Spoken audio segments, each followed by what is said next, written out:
Hey, DMDongo here with another review from DriveThruRPG this time. This time we're looking at The Wizard's Egg by the Shadows of Pindus. It's on sale for $4.83, answering the question, which came first, the wizard or the egg?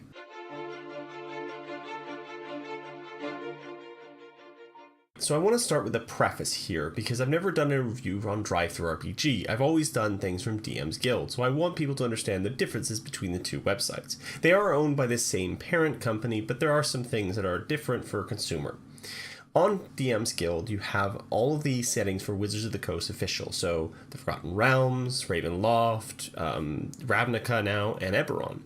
As long as they've been released for 5e, and you're allowed to use any of those settings or anything in them, along with the Monster Manual, Dungeon Master's Guide, Xanathar's Guide to Everything, pretty much everything they've released, Mordenkainen's Totems, all those monsters and all those specific names, copyright things, you can use them all on the DM's Guild.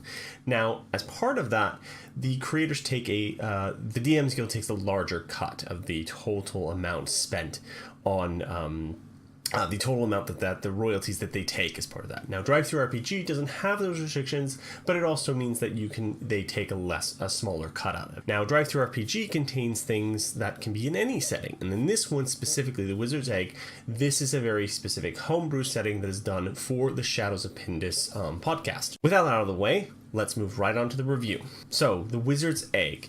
It's a 5e high magic one-shot set in the Shadows of Pindus world that's set out for it.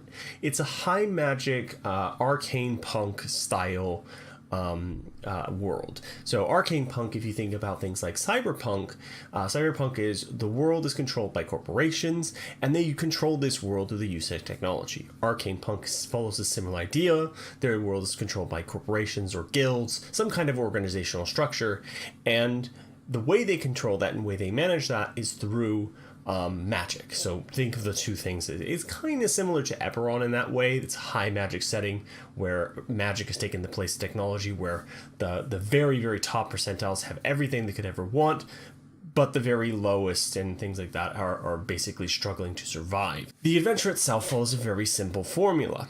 You are a group of adventurers who are kind of down on your luck. You've done a recent job and you haven't succeeded very well at it. You've not gotten a whole lot of money, and you're now sitting in your office space waiting for the next job to come in or looking for another one, hoping something happens, and that's when you get a knock on the door. Think of your classic detective agency and the last ditch effort to save the place. They come in, say, hey, all we need you to do is go to this place, take these 3 little pucks that we're going to give you, attach them to devices which will destroy them, and everything will be gravy.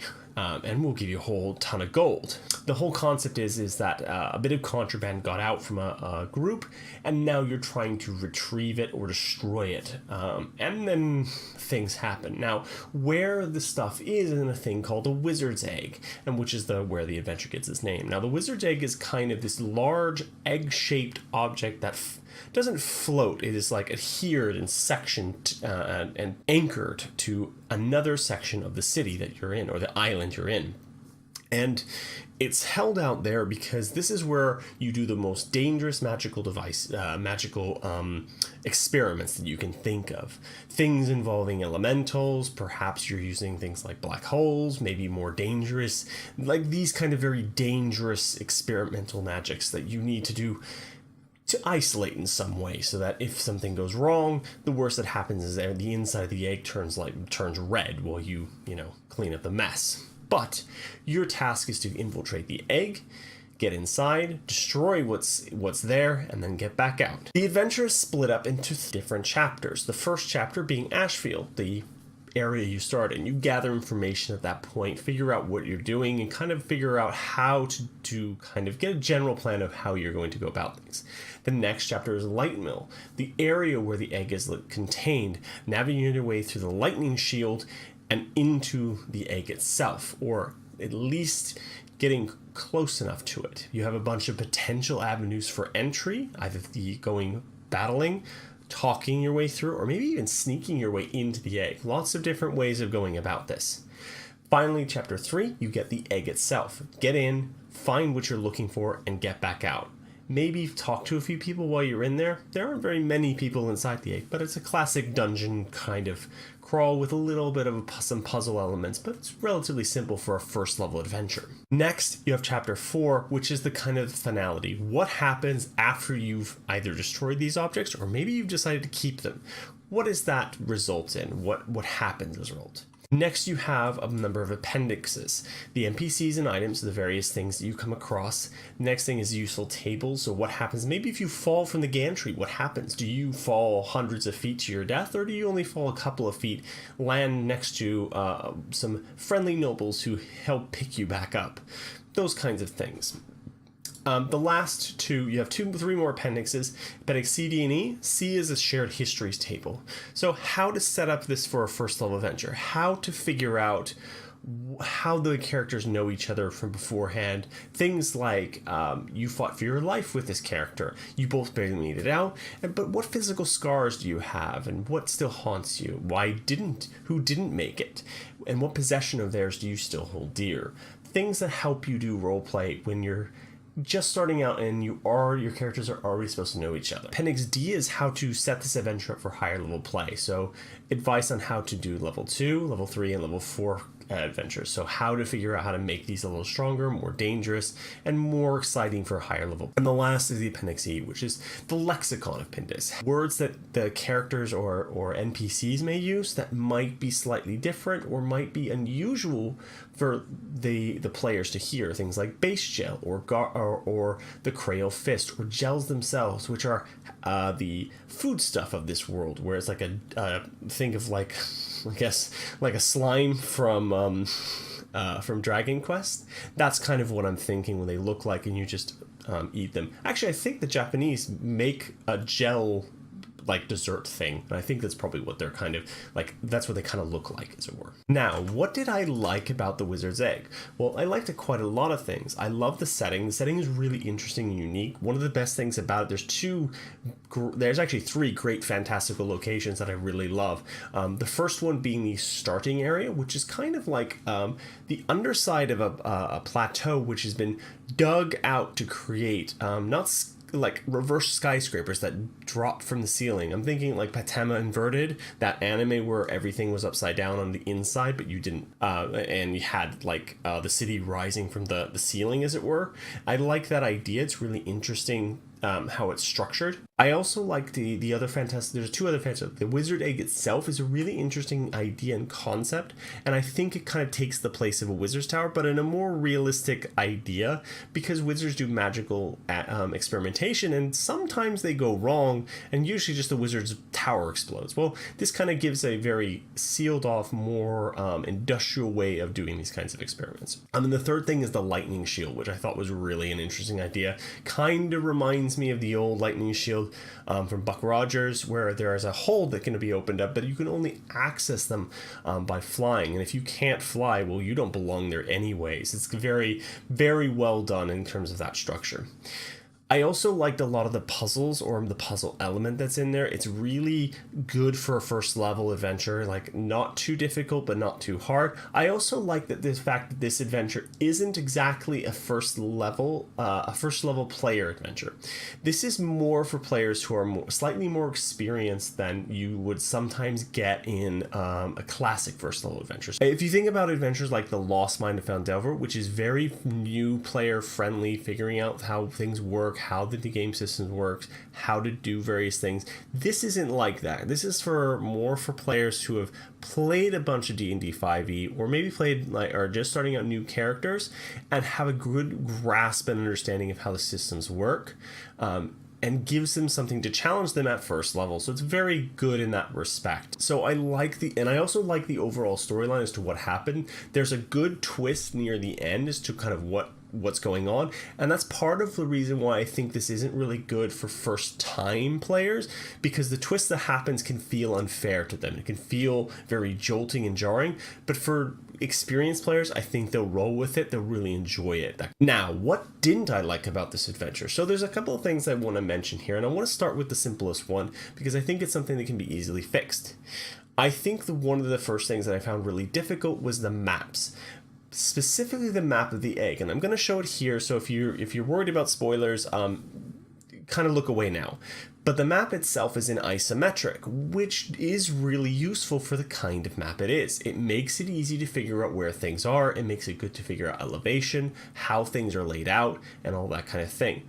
However, it does mean that it's very difficult to integrate into things like VTTs. It makes it very complex to work out, how do I make this thing work in something like that? What I had to do for my solution was basically to change it. I essentially had to create a flat version of that map, and I actually had to do multiple levels through it. And I think that's what I've seen other creators do when they come across this issue. When you have something that's best represented in isometric, you create the isometric version and you create a flat version, because it makes it easy for if you need to do those battle maps. And then there are a couple of instances where you need this kind of thing. You need these battle maps to be done in a certain way. The other thing I will mention is that it's very setting specific, which isn't a problem for me because of the way I run things. I run a campaign called the Train Campaign, and essentially what it is that it's a magical train that transports between dimensions. So having this setting here isn't too jarring, but I imagine some DMs who will try to integrate this into their existing campaigns will struggle. So some guidance in that area might have been appreciated to figure out how to make this thing work. How do I make it so that these things still kind of fit? Could something be done to make this more setting agnostic? Because it's a really great adventure from that perspective. The other thing I will say is that the Appendix D, which is higher level play, setting this for higher levels, it would have been nice to include that section more peppered throughout. So rather than when you have things like you say, well, instead of these, use these monsters, have those where the monsters are first mentioned, the creatures are first mentioned, rather than put them at the end. So when DMs are setting things up, they're not looking back and forth. Or if they're trying to read this and say, hey, I need a scout and a ranger. Oh wait, I'm using this for level 3 and 4, so I need a scout with a shock rod instead, and I need to do that kind of thing. It makes it harder to do, it makes it harder to run this and do prep for it if you're looking back and forth in two separate sections, when you should be kind of all the encounter blocks should be all together. So and the other thing is I would probably try to do this with APLs, so average party level, rather than specifically these are level 2, these are level 3 and 4. Average party level is a way of kind of structuring these so that it's more like the average level for these this group is this, rather than all level 3, all level 4.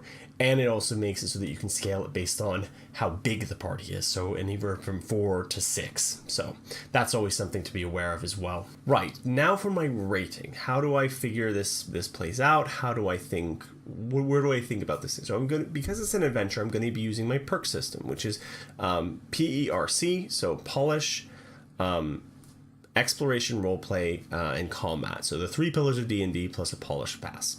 So first let's start with combat, because that's where I always start. I always start at the end and work my way back, because I think it's easier to kind of understand. So combat. There are some really great potential combat scenarios here, but none of them are required. You can talk or sneak your way out of practically everything. It means that it feels more realistic. It feels more like combat isn't the first thought that's kind of gone on here. There are multiple situations where combat can occur if your players are so inclined, if they want to start a fight every single place, if they want to kind of bash down the door and kill everything in sight. That's something they can do. And the combats that you get a result of that are very interesting in the ways you can do things. I particularly love, there's a bit down on the very bottom of the egg, and I'm going to spoil this here, that they use basically a gelatinous cube or a gray slime, depending on what level you've got, to consume all the waste. And as the gelatinous cube gets bigger, they use a syringe to siphon it out and move it somewhere else. I can see very easily a player falling straight into the cube or straight into that gray slime and starting to be consumed, and then a combat encounter of a very different variety occurs. You need to drag your player out of there, you drag your person out of there, or drag the cube out, more likely, and hopefully deal with it that way in some way, shape, or form, if your party is clever. And I like that. I like when parties have to be clever. I like it when they have to do things that are more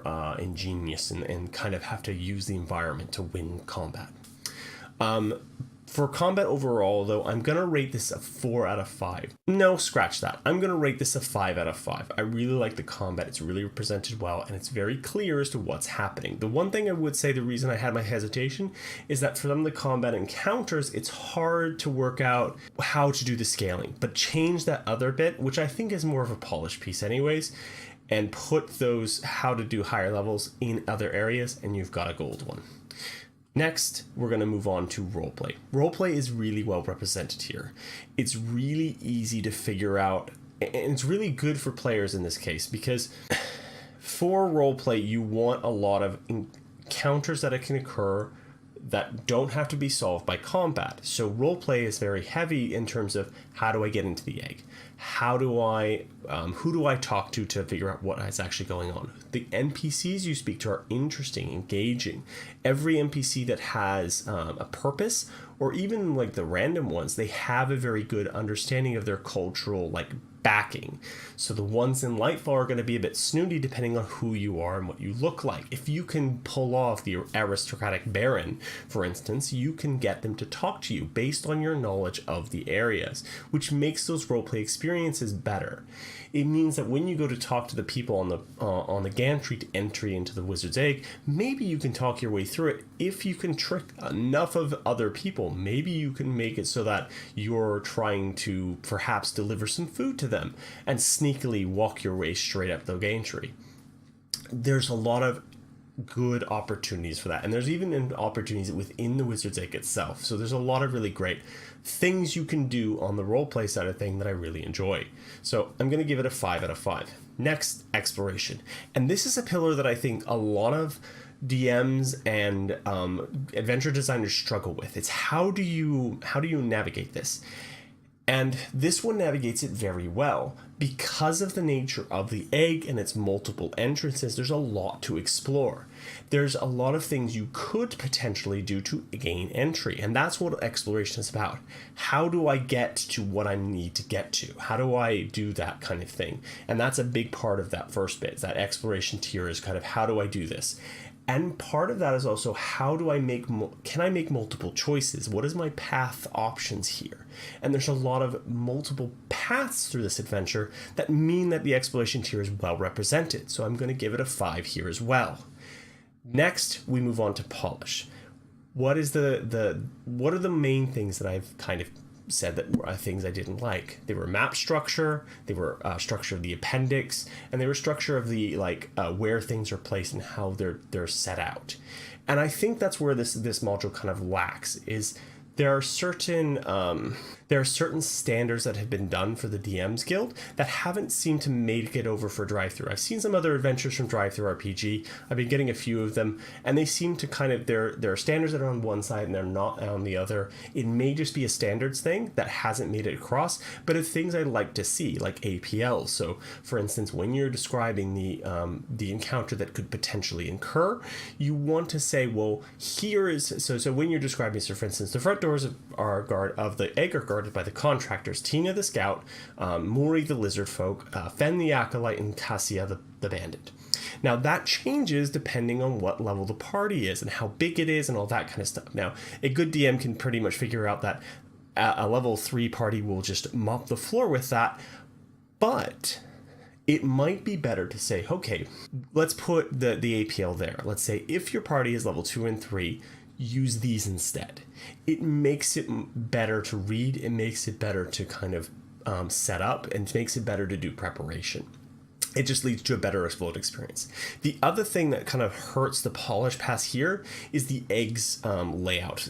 It's really good map in terms of what it's trying to convey, but if you're trying to set it up for a VTT or actually just place the map in front of players, it's pretty much impossible to kind of place this map properly, even in a live play situation, because you're covering up sections of it, but because it's isometric, it's a little difficult. So a flat version would be definitely appreciated here. So for polish, I'm going to give it a 3 out of 5. But that still gives it a total score of 15, 16, 17, 18. 18 divided by 4 is 3.5. No, 4.5. Yes, 4.5, 4.5. That's a pretty good score. improve those polished pieces, and you easily have a 5 out of 5 adventure. My first one for Drive-Thru-RPG. So well done. Thank you. And please do remember to like, comment, and subscribe, and use my affiliate code if you want to pick up the Wizard's Egg on Drive-Thru-RPG. Thank you. Peace out.